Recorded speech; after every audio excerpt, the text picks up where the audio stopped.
Vamos ler juntos esse texto extraordinário de Filipenses, capítulo 2, versículo 5. Tende em vós o mesmo sentimento que houve também em Cristo Jesus. Pai querido, enquanto estamos diante da Tua palavra, o Teu Espírito ministre aos nossos corações. Edifica a Tua igreja. Glorifica o Teu Filho Jesus. Salva, Pai, o maior número de pessoas para a Tua glória, pela Tua palavra. Enche o nosso coração de alegria. Eu preciso tanto, Pai. Tanto. No nome de Jesus. Amém. Tende em vós o mesmo sentimento. Esta palavra, sentimento, é uma tradução. Lembre-se de uma coisa. Tradutire é traire. Quando você traduz, você trai. É muito difícil traduzir. Muito difícil. Às vezes uma língua tem um sentido que a outra não tem. Tem uma palavra que a outra não tem. Tem uma gramática que a outra língua não tem. Por exemplo, eu vou dar 2 exemplos aqui. Deus amou o mundo de tal maneira que deu seu Filho unigênito. Deus amou, mas não é assim que está no grego. Porque no grego está no auristo e não no pretérito perfeito.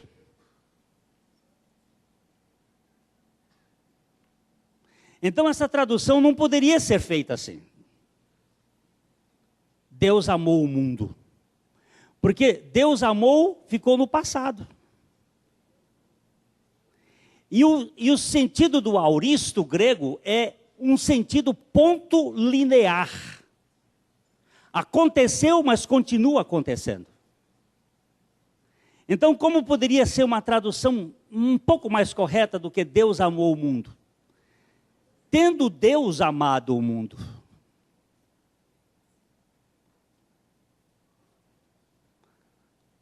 Tem Deus amado o mundo. É uma ideia passada, mas que continua. Ele não só amou o mundo passado, ele ama agora este mundo presente.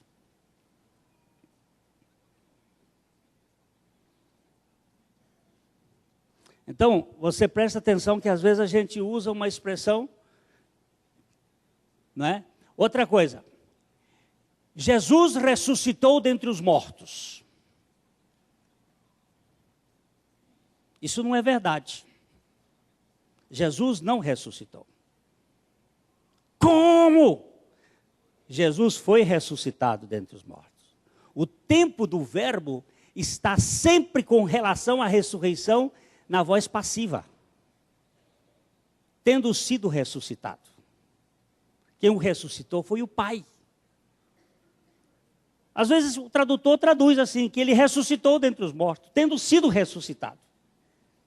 Então, eu só estou dando exemplo, porque traduzir é muito difícil. E esta é uma palavra difícil, que está aqui. Que é a palavra froneite. Daí nós temos a palavra fronte em português. Tende o mesmo pensamento? Pode ser. Tende o mesmo sentimento? Mas não é. Tende o mesmo despreendimento, talvez seja o melhor. Despreendimento que houve em Cristo Jesus. É uma palavra extremamente forte, despreendimento. Ele se despreendeu de sua posição divina. Então, nós vamos entrar aqui um pouquinho neste campo tão importante para mim, não sei se para você. Eu luto todos os dias com o problema de Bezor. Quem já ouviu falar em Bezor? Nunca ouviram falar em Bezor? Nunca ouviram? Já ouviram falar do riacho de Bezor? Não? Então, dever de casa. Dever de casa. 1 Samuel capítulo 30. Depois vocês vão ler o problema de Bezor. Vou dar uma palhazinha e depois a gente larga lá. Quando Davi estava recuperando o roubo que foi feito na cidade, capítulo 30, verso 1, como é que diz o nome da cidade aqui? Sucedeu Ziclag. Cidade de Ziclag. Eles roubaram, queimaram a cidade, levaram as mulheres e crianças, e Davi estava lutando com os filisteus. Nós não vamos entrar nos pormenores aqui de Davi, naquele tempo que ele fugia de Saul, e ele se passou como psicopata perante o rei Agag, ficou babando lá na frente dele, Aquis, o rei Aquis. E aí, Aquis fica lá, e acabou ficando um tempo.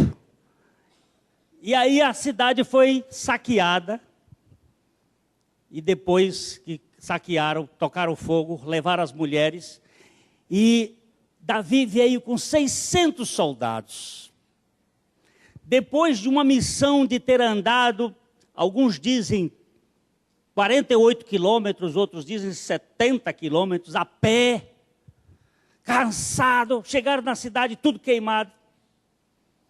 Choraram amargamente. Davi consulta o Senhor, e o Senhor manda, vai atrás deles. E quando eles chegaram no ribeiro de Bezor, 200 homens ficou cansado, meteu os pezinhos na água, que coisa boa, e ficaram lá, e só 400 foram. Mas esses 200 também tinham mulheres, e tinham filhos, mas eles ficaram, eles não foram, estavam cansados. Tem gente que cansa mais rápido. E Davi foi, e conquistou os amalequitas, venceu os amalequitas. E depois que ele venceu, ele volta. E quando chegou em Bezor, os 400, alguns deles disseram assim, não é justo que a gente divida o despojo para esses aqui. E Davi diz, não senhor, vamos dar igualmente a eles. Tanto os soldados que militam, como os soldados que não militam. A igreja de Bezor é a igreja que não tem classes. Que tanto o fracassado como o vencedor recebe tudo por igual. Eu quero que depois você leia a igreja de Bezor, viu? Que é a igreja de Deus. E a gente pare com essas manias de ser besta. A gente está saber que o povo de Deus é igualmente aceito pela graça de Deus. Agora, a planta que alastrou a semente do pecado foi a árvore do saber. O perigo da ciência, ou a noção das coisas em si, é o inchaço da mente e o desejo de singularidade. O apóstolo mais sábio sabia que o saber em si é um ultimato à sobriedade e uma ameaça ao relacionamento saudável. Ele foi categórico quando disse, em 1 Coríntios capítulo 8, verso 1, a parte B do versículo, o saber ensoberbece, mas o amor edifica. Aqui está a coisa. Nós estávamos num casamento sexta-feira. E estava um conjunto maravilhoso que tem aqui, que é o conjunto Ébano. Eles são da igreja Assembleia de Deus. É uma turma que canta como ninguém aqui. Em Londrina eu não conheço. Tem sido um negócio muito bom esse conjunto. Com orquestra. E eu cheguei muito cedo para me preparar para... E eles estavam ensaiando. Depois que nós sentamos, ficamos ali esperando a noiva chegar. Ficamos conversando. E uma menina começou a bater um papo. Fomos longe. E eu estava com uma toga que eu uso, que é uma toga que eu ganhei de presente de um casal dessa igreja, lá nos anos de 1976, e que continua ainda no ponto. É uma toga wesleyana. Ela é toda preta. E ela é uma toga para cerimônias, os wesleyanos, os pastores antigamente tinham essa moda de usar esse tipo de roupas assim. E ainda hoje tem. E ela disse assim, por que não tem, a sua não tem aquelas insígnias, aqueles negócios, tem umas que tem vermelho, preto, eu digo, aquilo ali é quando mais grande é a pessoa, eles botam aqueles negócios, e depois tem uns capelos, né? Se ele é doutor em filosofia, se ele é doutor em divindade, doutor em divindade? Eu digo, tem esse título. Ele é muito presunçoso, não é, pastor? Eu digo, demais, eu também não gosto dele. E existe isso, eu digo, existe, doutor em divindade. Quer dizer, o sujeito é doutor em Deus. Quer dizer, é uma coisa, mas é um título. Tem o doutor em filosofia, que é o PhD, e tem o doutor em divindade. É um negócio grande. Ela disse, mas isso deve ser uma coisa terrível, né? Eu digo, minha filha, o conhecimento na Bíblia é um conhecimento relacional. É conhecimento de caminhar. Me dá a mão aqui, menino. Vamos andar juntos. Vamos andar juntos. Andar com Deus é isso aqui. Não é saber muito de Deus, é caminhar muito com Deus. Disse o menininho que foi à igreja, e a mãe chegou e disse, o que o pastor pregou hoje? Ele pregou sobre Enoque. Enoque, foi. E o que foi que ele pregou? Ele disse que Enoque saiu com Deus caminhando, e os dois caminharam. Aí, de repente, Deus disse assim, Enoque, você está mais longe da sua casa do que da minha, fica logo comigo aqui. E foi assim que ele falou? Disse, não foi assim não, mamãe, mas foi assim que eu entendi. Eu achei que ele andou até bem. E eu quero que você entenda, conhecimento de Deus é relacionamento com Deus. Relacionamento com Deus. Deus disse para Abraão, aquela criancinha de 99 anos, chamada Abraão, anda comigo e eu te farei perfeito. Então, queridos, o saber ensoberbece. Mas o amor edifica. A descendência de Adão encontra-se contaminada pela síndrome de Altar e pela cobiça em saber o bem e o mal. Somos uma raça que gosta de viver em destaque, mesmo que seja sob os holofotes da birra ou contravenção penal. O ser humano, em comum, sente anseio pela celebridade e não gosta da sombra do ostracismo. A misantropia, insociabilidade acentuada, é uma enfermidade da alma muito séria, mas o exibicionismo no palco é uma deformação que denota a obesidade do ego, em consequência da teomania dominante do pecado original.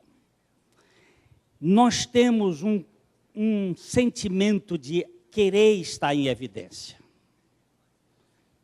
Eu recebi essa semana um e-mail de um jornalista aqui de Londrina, perguntando quais são os programas das minhas viagens, para postar no jornal.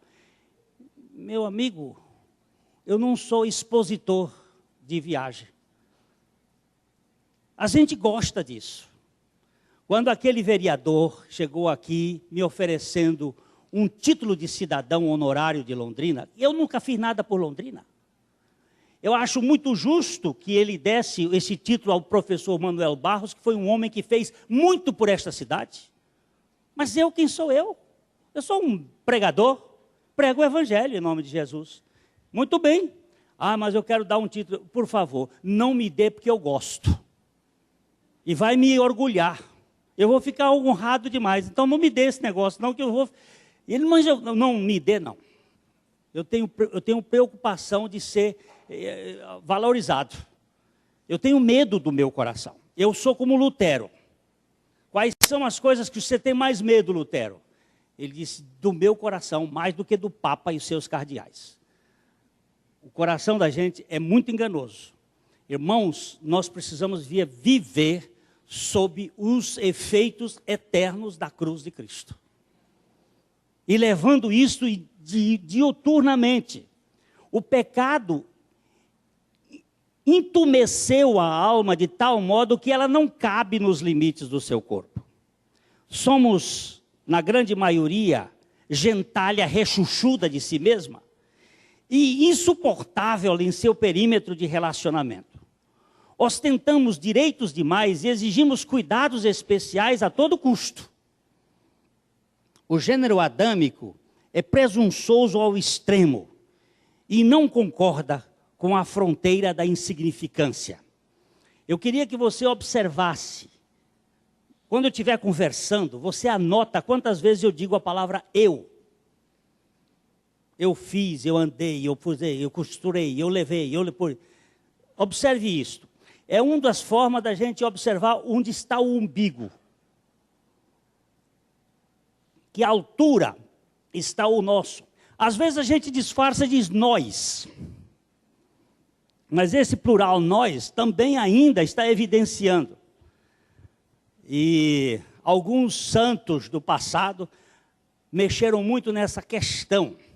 Um deles foi Santo Antão, que mexia muito com a questão com eu fiz, eu faço, eucalipto, eucalol, eugenia, eutanásia, tudo é eu.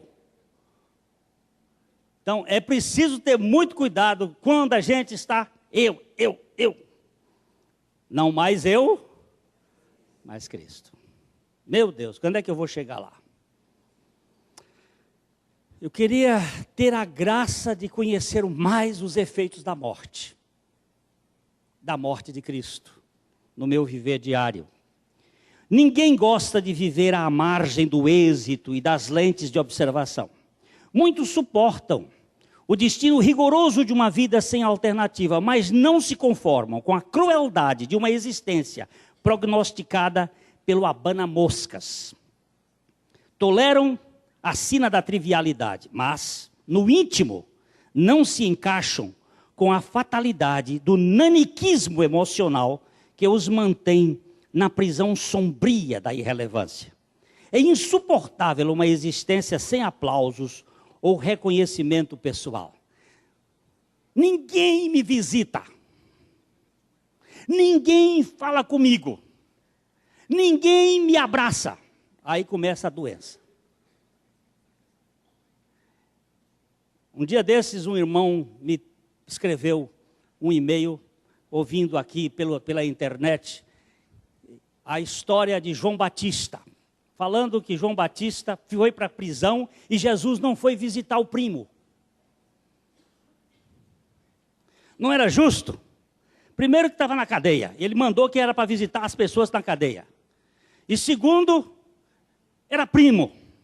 E Jesus não foi visitar, e mandou dizer assim, diz para João que os cegos veem, que os coxos andam, que aos pobres está sendo pregado o evangelho do reino e João perdeu a cabeça sem ver o primo.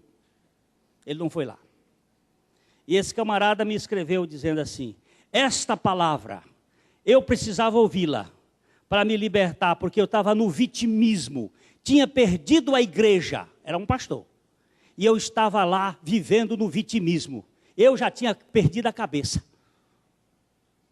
E Deus me libertou, para eu saber que a minha vida é a insignificância. O Dr. Edgar acabou de orar aqui conosco, e ele pedindo a Deus para que nós não tivéssemos medo da nossa insignificância diante de Deus. Esta é uma coisa. Quem é você? Eu sou o pior. Mas eu fui aceito pelo melhor. E é isso que vai fazer a tranquilidade do nosso coração. O velho homem, a espécie gerada no útero da rebeldia no Éden, não aceita viver no desterro social ou afastado das luzes da ribalta. Ele pode até aturar essa condição por falta de escolha, mas não é de bom grado. A expectativa reservada no seu interior é sempre de uma maior visibilidade pública e do prestígio diante da coletividade. Muitos não querem perder a sua privacidade, mesmo assim, não gostam de viver na carceragem do anonimato. Qual é a sua função? A da insignificância. Usa-me nesta função, para a tua glória. E liberta-me de achar que eu mereço alguma coisa. O reconhecimento de quem quer que seja. Liberta isso no meu coração. Eu não quero ter uma libertação na boca, no discurso, mas no coração. Porque uma coisa é você falar no discurso e outra coisa é você experimentar no coração. E é isto que os efeitos da cruz devem operar em nós. Como todos nós, de certo modo, apreciamos uma exposição na passarela, a questão mais importante para isentar a nossa alma deste sintoma de grandeza e autoglorificação é a cirurgia radical da cruz de Cristo em nossa vida diária. Jesus não só morreu na cruz, mas viveu sob a persuasão da cruz. Ele caminhava neste planeta com a perspectiva da invalidação da glória humana. Por isso, nós também devemos acolher o mesmo sentimento, a mesma disposição mental, o mesmo despreendimento que houve em Cristo Jesus. Tende em vós o mesmo sentimento ou o mesmo despreendimento que houve em Cristo Jesus. O risco da elevação é você alcançar o alto da escada e então perceber que ela se encontra apoiada numa parede errada. Ninguém que tenha comunhão com Cristo deveria aspirar ao pódio, uma vez que ele viveu aqui na terra almejando apenas glorificar ao Pai, sem qualquer glamour ou necessidade de consideração especial. A glória de Cristo na terra era viver para a glória do Pai. Eu estou querendo subir naquela parede, boto nessa aqui. Quando eu chegar lá em cima, eu cheguei lá em cima e percebo que estou no lugar errado. Qual é o objetivo da nossa vida? Quer comais? Quer bebais? Ou façais uma coisa qualquer, fazei tudo? Pois é, para a glória de Deus. Se é para a glória de Deus, onde fica a minha? Não fica. Não fica. Então não dá para ficar magoado, ressentido, entristecido. É a glória de Deus. Se o Senhor quer que isso aconteça, bendito seja o Senhor. Louvado seja. Querido, nós vamos entrar um pouquinho nesse tema, porque isso é o tema da murmuração e é o tema da crítica. É a insatisfação pessoal diante daquilo que Deus está permitindo acontecer nas nossas vidas. Isso é a semente do pecado, que tem trazido grandes problemas para nós. Qual é então o mesmo sentimento de Cristo? O Evangelho não é uma manifestação da exaltação da humanidade, mas a proclamação do esvaziamento da divindade. Vamos ler juntos Efésios, capítulo 4, verso 10. Aquele que desceu é também o mesmo que subiu acima de todos os céus para encher todas as coisas. Antes de subir, ele precisou descer. No reino de Deus, a postura kenótica precede o caminho da doxologia, ou seja, antes da glória, vem o quebrantamento, vem o esvaziamento.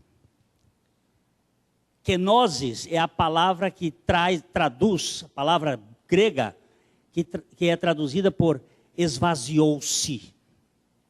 Esvaziou-se. O esvaziamento é da divindade. Jesus estava no patamar, na morfê de Deus, na mesma essência de Deus, com toda a sua prerrogativa divina, naquele altar da divindade que só a divindade pode estar. Então ele teve que passar por um funil de esvaziamento, que é o primeiro aperto de Jesus, é o esvaziamento da finitude. Ele continuaria Deus de Deus e homem de homem.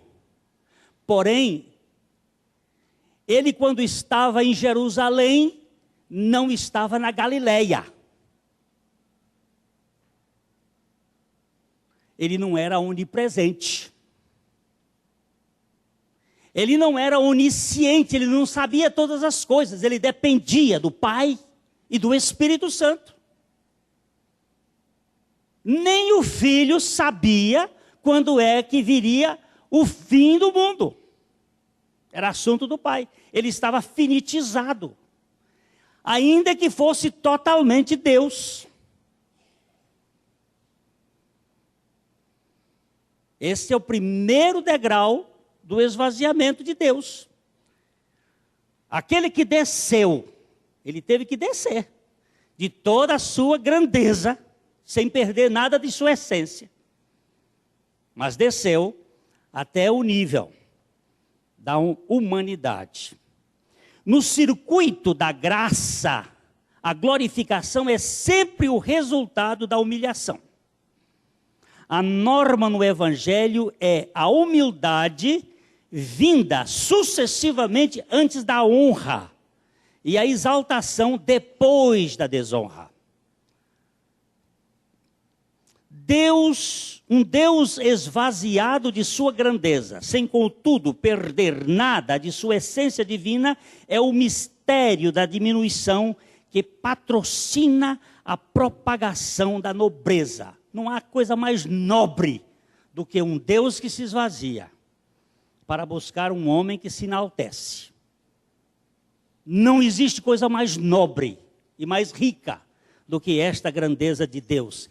Cristo, vamos ler junto Filipenses 2:7.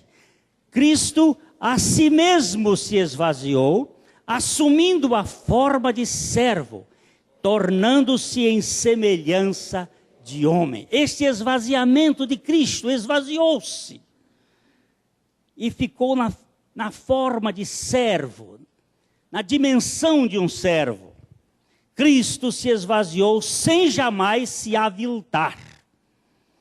Como Deus, ele se despojou,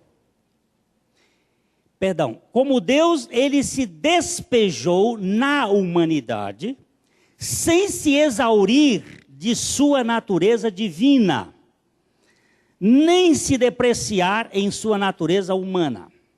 Fez-se homem no inteiro, por inteiro, sem deixar de ser totalmente Deus. Tornou-se um servo humilde, sem perder seu senhorio soberano.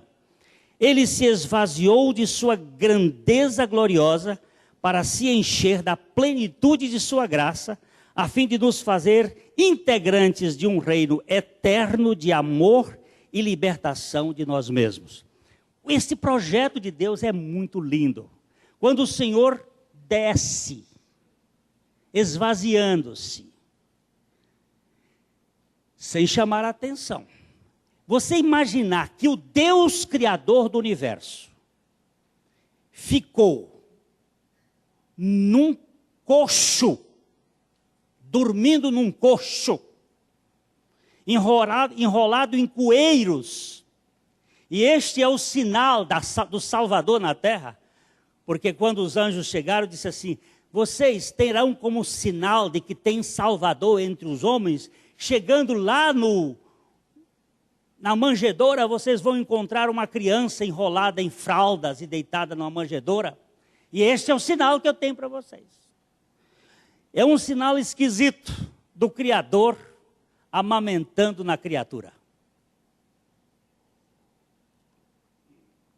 Presta bem atenção. Maria, criatura divina, pecadora, ela não nasceu sem pecado, não. Isso aí foi inventado em 1860. Pecadora, porque todos pecaram e destituídos estão da glória de Deus. Maria, mais bem-aventurada entre as mulheres, porém, uma mulher que precisava de salvação, e ela chamou Deus meu Salvador, segurando Jesus, amamentando Jesus. Provavelmente Jesus foi amamentado durante 2 a 3 anos, segundo os costumes judaicos. Uma criança não era amamentada antes de 2 ou 3 anos. Hoje em dia, parêntese, essa preocupação com a beleza da mama, as mães deixaram de ser mães e não querem mais amamentar a criança. Benditas são aquelas que amamentam. Se eu puder gritar aqui mais alto, eu vou gritar. Você que ainda está no projeto de ser mãe, dê seu peito para seu filho mamar. E se puder, de 1 ano para frente, melhor. Tem uns que fazem até exageradamente. Eu vi uma mãe em Brasília que o filho amamentou até os 7 anos. Aí é muito exagero. Mas Isaac foi desmamado com 2 anos. Eu queria que você olhasse bem isto. É muito importante o fato da amamentação. Mas, para mim, o Criador ter que ser tirado a fralda dele pela criatura. Maria limpando Jesus. Você sabe de quê? Porque ele era homem. Não venha me dizer que era cheiroso.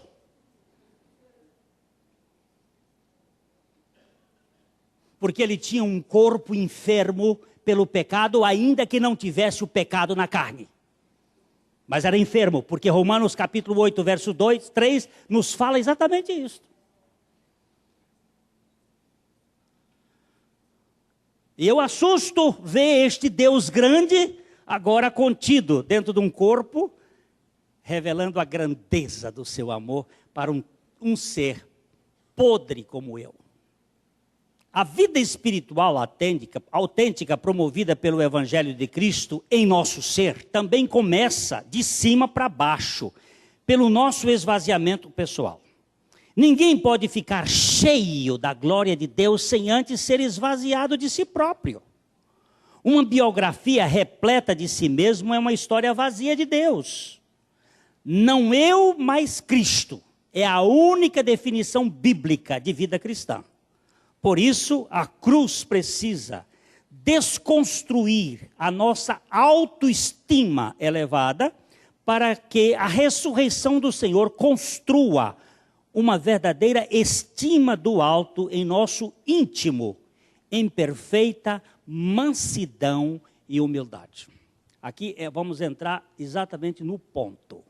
Mansidão e humildade. As 2 palavras que caracterizam a pedagogia de Jesus.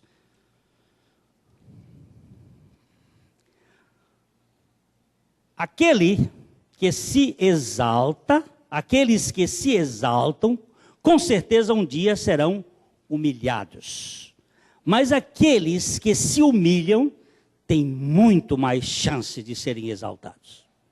Este é um princípio marcante no Evangelho segundo o ensino de Jesus. Vamos ler juntos Lucas 14, 11. Pois todo o que se exalta será humilhado, e o que se humilha será exaltado. o conhecimento que promove a superioridade pessoal ou a diferença de grupos na comunidade transporta peçonha suficiente para deformar a vivência comunitária. Se eu quiser ser maior do que o Júlio, ainda que fisicamente eu possa ser maior do que ele,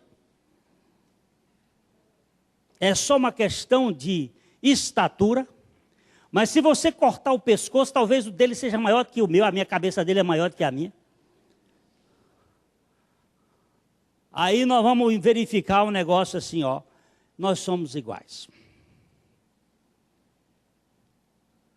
Eu vou contar para vocês, é chula o que eu vou contar. O pastor Charles, o avô da Carmita. Eu era seminarista no Rio de Janeiro. Ia pregar na igreja a primeira vez. A igreja cheia. E eu tremendo. Morto de medo lá atrás. Frio na barriga. Pastor Charles, um velho pastor de 80 e tantos anos, pegou a ponta da gravata, ele mordia a ponta da gravata assim, e disse, meu filho, fica nervoso não. Fica nervoso não. Olha esse povo todinho aí. Olha para ele assim, chega lá na frente, olha para todo mundo. E pensa num grande banheiro. Todo mundo sentado no banheiro. Todo mundo espremendo do mesmo jeito. Não tem ninguém diferente. Não iguale as pessoas pela cabeça. Eu digo, ô velhinho sábio.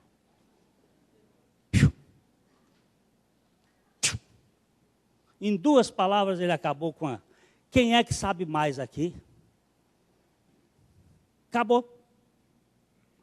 Eu fiquei valente lá na frente. Mas até hoje o coração treme. E a barriga fria. Irmão, nós não somos mais, ninguém é mais do que o outro. Ninguém. Ninguém. Mansidão é um pré-requisito para o desenvolvimento relacional de qualquer confraria. E humildade é o fator imprescindível para a vida da comunidade cristã. Jesus foi objetivo em dizer aos seus discípulos, em Mateus 11, 29, tomai sobre vós o meu jugo e aprendei de mim, porque sou manso e humilde de coração, e achareis descanso para vossas almas. A pedagogia do Evangelho tem 2 disciplinas fundamentais: mansidão e humildade. A mansidão de Cristo aponta para a abdicação das suas prerrogativas divinas, enquanto a humildade de Jesus fala de sua dependência integral da vontade do Pai. Aquilo que o Renan acabou de dizer ali há pouco. Jesus nunca foi autônomo ou autossuficiente. A marca registrada da humildade não é abjeção de si mesmo, mas submissão total ao Pai em todas as circunstâncias.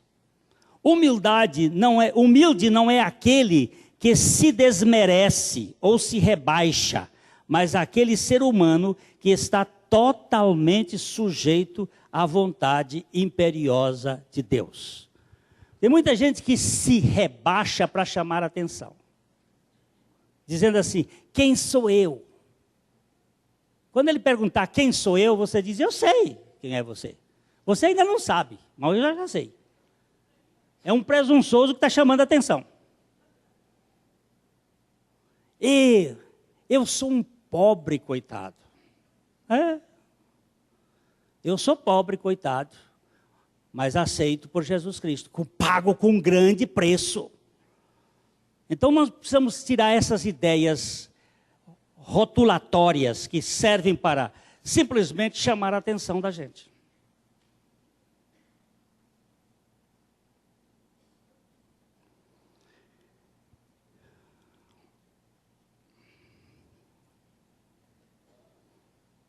Depois do procedimento quenótico de Cristo, isto é, o esvaziamento de sua gloriosa divindade, Jesus se humilhou como homem servo até os limites da sepultura, uma vez que foi, a parte C do versículo 7 e 8 de Filipenses 2, reconhecido em figura humana, a si mesmo se humilhou, tornando-se obediente até a morte e morte de cruz.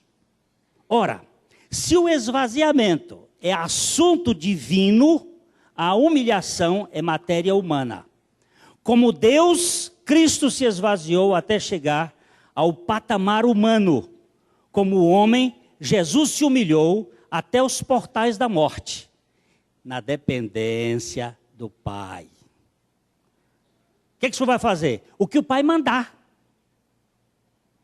Vamos aqui agora botar uma coisa prática. Alguém lhe ofendeu? Você já teve uma grande ofensa na sua vida? Alguém já lhe desprezou? Você já passou por um desprezo?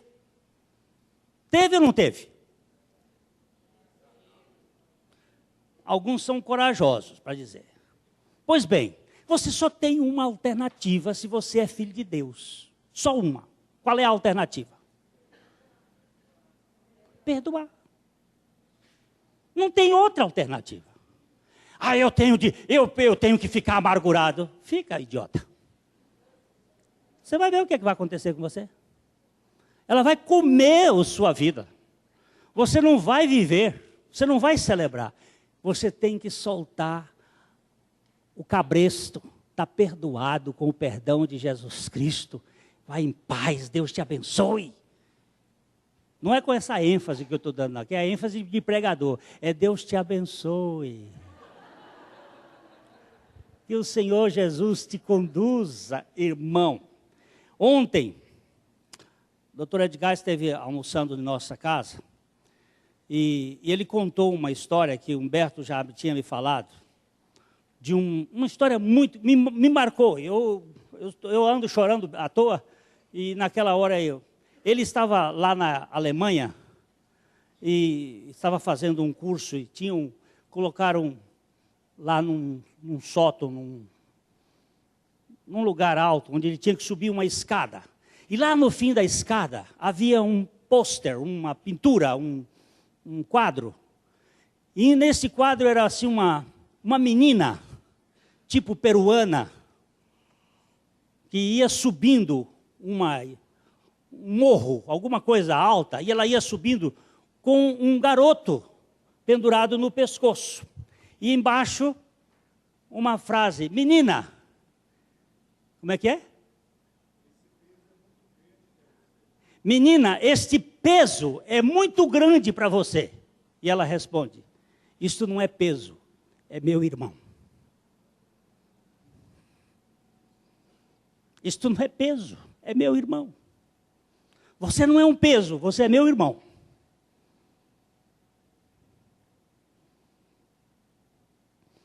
Você é meu irmão. Sadhu Sundar Singh e mais 3 amigos iam subindo o Himalaia, frio, gelado. Caía gelo, neve, saíam subindo. Um daqueles irmãos subindo, tropeçou, já cansado, caiu. Sadhu disse, monta aqui nas minhas costas. E aí, o irmão caiu, o outro caiu. Caiu, diz o Sadhu para o outro irmão. Eram 4, ele está levando um. Um caiu, o outro caiu. Irmão, leva esse irmão, pega ele no colo. Vamos até chegar lá na cabana. O outro irmão disse, se eu levar, eu vou cair também. Eu não vou aguentar. Eu não posso levar ele. Sadhu disse, leva, irmão. Ele disse, não, eu não vou poder levar. Aí Sadhu continuou carregando aquele irmão. E foi subindo, até que ele chegou lá na cabana. Entrou, fecharam as portas e os 2 não chegaram. Por que o Sadhu chegou? Ao colocar aquele irmão nas costas, O Sadhu fez mais esforço para levá-lo. E ao fazer mais esforço, produzia mais calor, mais energia. E o outro também transmitia energia para ele, calor para ele. E os dois conseguiram chegar lá. Não é um peso, é meu irmão. Chegaram lá em cima. É meu irmão. Tem irmão cheiroso? Tem. E tem irmão fedido? Tem. Tem irmão saradinho? Tem. E tem irmão bicheirento? Tem. Tem. Mas é meu irmão. E esse bicheirento precisa. Lá na torre de 11 de setembro, lá quando caiu a torre, um camarada, um bombeiro, vinha descendo, todo mundo correndo, vamos descendo, e tinha uma senhora manca.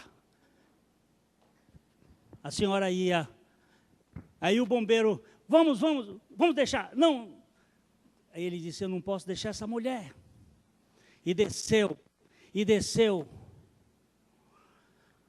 De repente ele viu que o negócio está quebrando lá, ele correu para embaixo. E o desabou. Ele estava procurando uma cadeira para botar a mulher. Só que foram os dois únicos terraços ou andares, foram as duas únicas pessoas que foram salvas. Quando você carrega o seu irmãozinho, doentinho, manco, você às vezes tem um Deus que vai cuidar de você. Teve um outro caso naquela torre, que o camarada estava no telefone, foi bem no avião, onde o avião entrou, onde ele entrou. Quando ele estava no telefone, ele viu o avião vindo. E ele só teve tempo de gritar, Senhor, entrego a minha vida nas tuas mãos. E caiu debaixo da mesa. Foi a única pessoa que salvou ali. Senhor, tu está nos controles de todas as coisas. Senhor, tu comandas o mundo. Eu sou um porcaria. Estou aí nas tuas mãos para ser cuidado por ti. Não tenho mais nada. O que eu tenho para oferecer? Irmãos, nós precisamos entender que humilhação não é desprestígio. Pode me dar de novo. Vamos embora voltar para o lugar.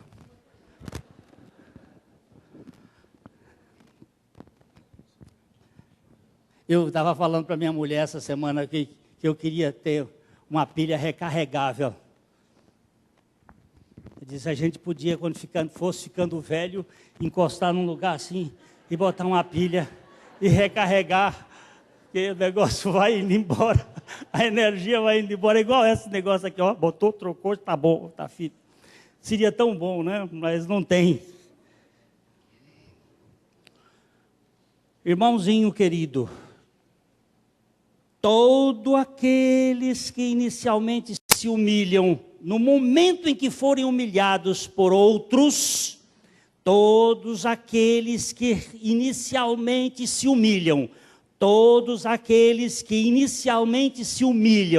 no momento em que forem humilhados por outros, não sofrem tanto com a afronta, uma vez que já receberam da graça de Deus humildade suficiente para suportar qualquer nível de humilhação. Antes de Jesus ser humilhado, ele já havia se prostrado diante da soberana vontade do Pai em submissão, de tal modo que a sua obediência não foi uma desonra insuportável. A sua obediência não foi uma desonra insuportável, nem a sua mortificação um aviltamento moral intolerável.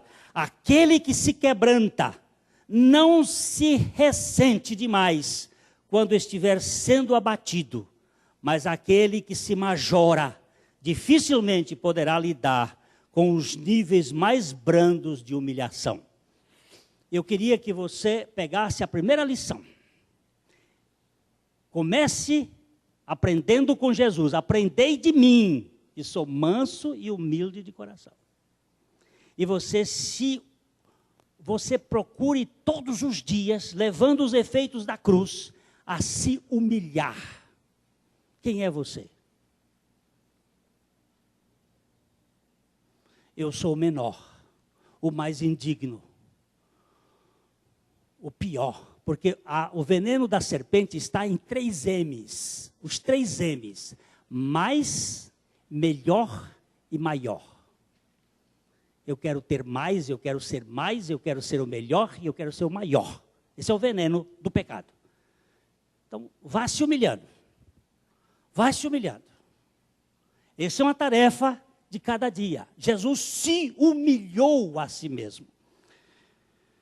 Sem mansidão e humildade, não pode existir igreja. Como disse Matthew Henry, mesmo um leão na causa de Deus precisa ser um cordeiro na sua própria causa. E o sábio Santo Agostinho vai mais adiante quando pontua: os altivos cumes das colinas deixam a chuva esvaziar-se, mas os humildes vales são ricamente regados.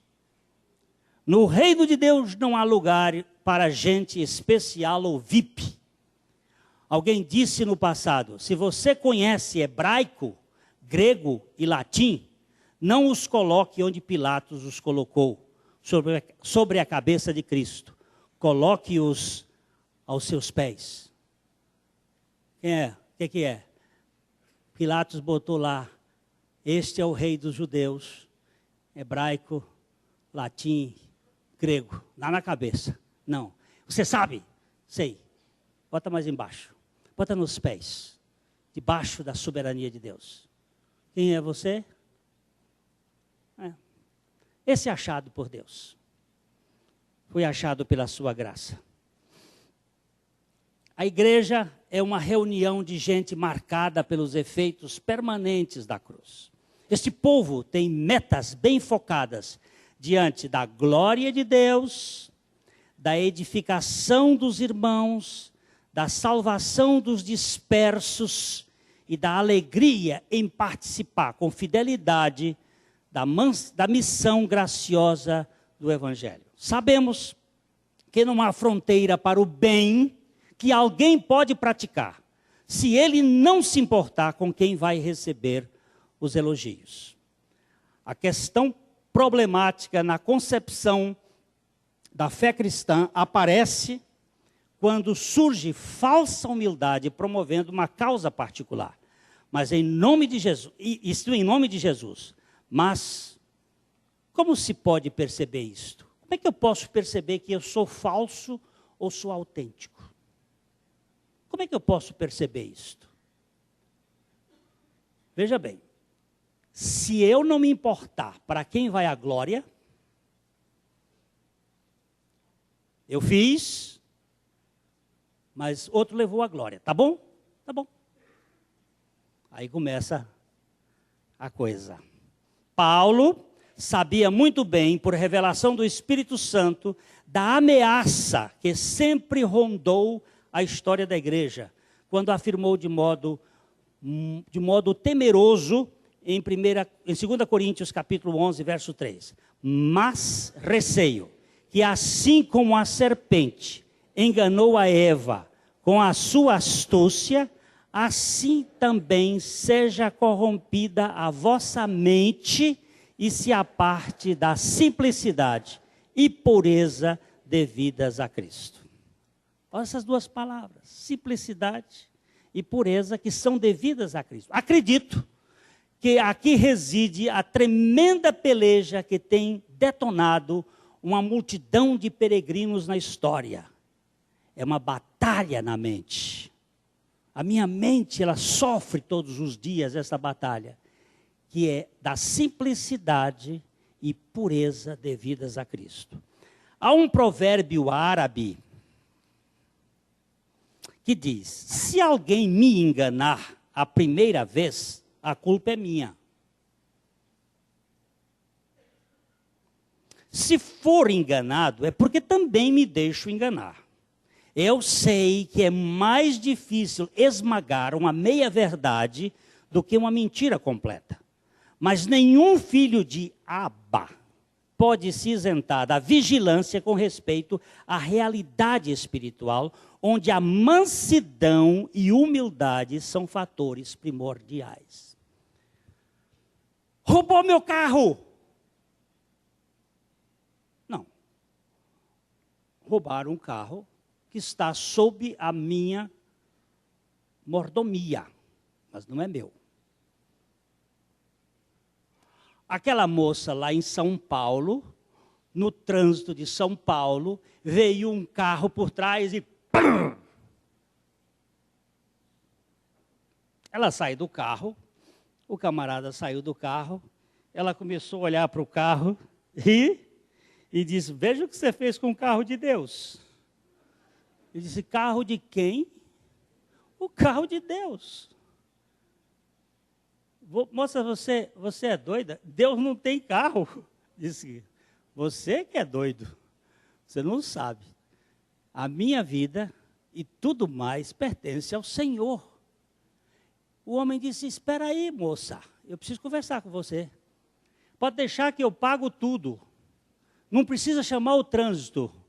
Encosta seu carro aqui que eu preciso conversar com você. Hoje de manhã eu encontrar uma pessoa que eu dou uma batida e ela vira e diz assim, carro de Deus, e com um sorriso no rosto, sem estresse. Eu preciso conhecer você. Encosta o carro, encostou. Eu tive a oportunidade de conhecer o casal. Está resolvido o assunto. Ela ganhou o carro novo, ganhou tudo e ganhou o marido. Esse cara era um empresário, é um executivo de uma multinacional. Pá!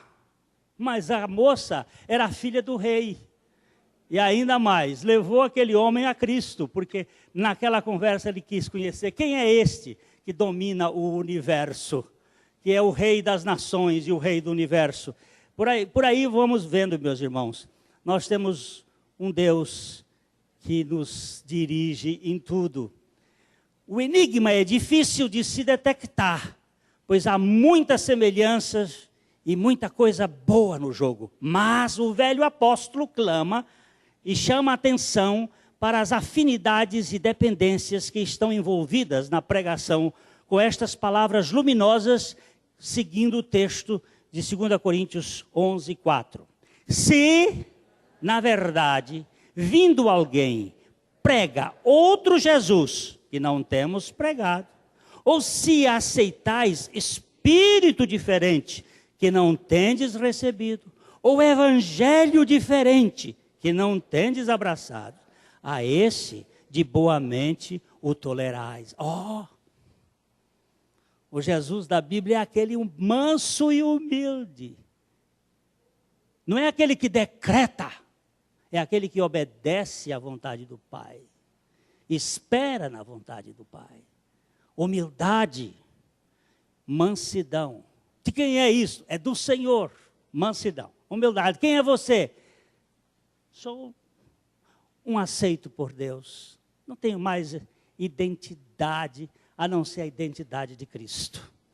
Cuidado, irmãozinho, com a exposição de um cristianismo sem a singeleza e lisura devidas exclusivamente a Cristo. De um Jesus sem a ênfase na cruz e de um espírito sem o quebrantamento verdadeiro, promotor de mansidão e humildade. E de um evangelho sem a nossa morte e ressurreição juntamente com Cristo. Fiquem bem acordados com a insinuação sutil deste pedestal de glória particular, que visa a elevação de um saber inchado e da tendência de peculiaridade que propõe nos transformar em um batalhão de elite ou numa corte dos vencedores. Que o Senhor nos livre desta presunção de excelência e nos humilhe e nos mantenha mansos e humildes de coração para a glória do Pai. Senhor, tem misericórdia de mim, porque eu tenho tendências à arrogância. Eu fui conversar com um casal essa semana. está enfrentando problemas. Problemas de ordem emocional, relacional. Eu estava conversando e dizendo, mas a única atitude que vocês têm aqui diante de Deus é de se perdoarem, aceitando esse trabalho da graça de Deus na vida de vocês. Mas eu não quero. Pois bem, você não tem alternativa diante do Senhor. Ainda que, preste atenção, o divórcio tenha sido permitido por Moisés, foi por causa da dureza do nosso coração. Esse não é o projeto de Deus. O projeto de Deus é que nós andemos uma milha, mais outra, mais outra. E aí, vamos andando na comunhão e na aceitação da obra de Deus. Nós não temos alternativa. Nós temos obediência ao Senhor. Nós temos dependência do Senhor. Eu não tenho alternativa para pecado. Eu tenho alternativa para a santidade do Senhor. Tem misericórdia de mim, porque eu só sei fazer pecar. Mas o Senhor, por tua graça, me coloca dentro dos eixos, para que eu dependa unicamente do Senhor. Bendito seja Deus. A mensagem que você acabou de assistir faz parte do Ministério de Comunicação Palavra da Cruz. Temos um grande acervo de estudos bíblicos em áudio e vídeo. Distribuímos também, gratuitamente, o jornal mensal Palavra da Cruz. Entre em contato conosco pelo fone fax 0 operadora 43 3322 3037 ou pelo e-mail com@palavradacruz.com.br. Visite-nos também pelo site www.palavradacruz.com.br. Graça e paz.